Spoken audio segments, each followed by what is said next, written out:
Welcome back to my channel Ivana's kitchen అండి. Ivana's కిచెన్లో ఈరోజు వచ్చేసి ఒక న్యూ ఇయర్ వెరైటీతో మీ ముందుకు వచ్చేసాను. ఇక్కడ ఇడ్లీ పిండితో పునుగులు వేయటం అండి. చాలా టేస్ట్గా ఉంటాయి. ఇక్కడ నేను 2 సమాన కొలతలతో ఇడ్లీ పిండిని మైదా పిండిని తీసుకుంటున్నాను. మైదా పిండి మన ఇష్టం అండి, ఎంతైనా తీసుకోవచ్చు.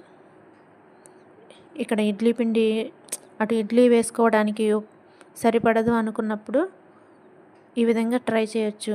అంతేకాకుండా ఇడ్లీ పిండి బాగా పుల్లగా ఉందనుకున్నప్పుడు, తినలేమనుకున్నప్పుడు మైదాతో కలిపి చేసినట్లయితే ఆ పులుపంతా పోతుందండి, అసలు పుల్లగానే అనిపించదు.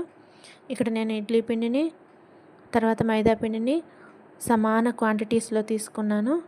వాటర్తో కలిపి కన్సిస్టెన్సీని కొంచెం ఆయిల్లో వేయటానికి సరిపడినంతగా కలిపానండి. మరీ జారుగా ఉండొద్దు, మరీ గట్టిగా ఉండొద్దు. ఈ విధంగా కలుపుకొని అందులో కొంచెం ఉప్పు, వంట సోడా, పసుపు వేసి కలిపాను. అందులో ఉల్లిపాయలు, పచ్చిమిర్చి, కరివేపాకు వేసాను. ఈ విధంగా ప్యాన్ పెట్టుకొని ఆయిల్ వేసుకొని ఆయిల్ హీట్ అయిన తర్వాత వీటిని చిన్న చిన్న పునుగుల్లాగా వేసుకోవటమేనండి. చాలా బాగుంటాయండి. ఒకసారి మీరు తప్పకుండా ట్రై చేయండి. బాగా లేదనే మాటే ఉండదండి, చాలా టేస్ట్గా ఉంటాయండి. చూడండి ఎంత నీట్గా ఎంత చక్కగా వచ్చాయో.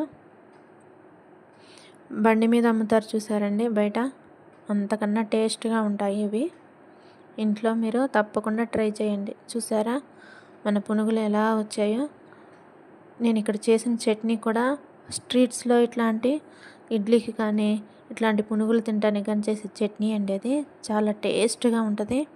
ఈ విధంగా చట్నీ నంచుకొని ఉల్లిపాయలు వేసుకొని తింటే చాలా చాలా బాగుంటుంది. తప్పకుండా మీరు కూడా ట్రై చేయండి. ఇలాంటి మరిన్ని వెరైటీస్తో మీ ముందుకు వస్తాను. మన ఛానల్ని సపోర్ట్ చేయండి, లైక్ చేయండి, షేర్ చేయండి, కామెంట్ చేయండి.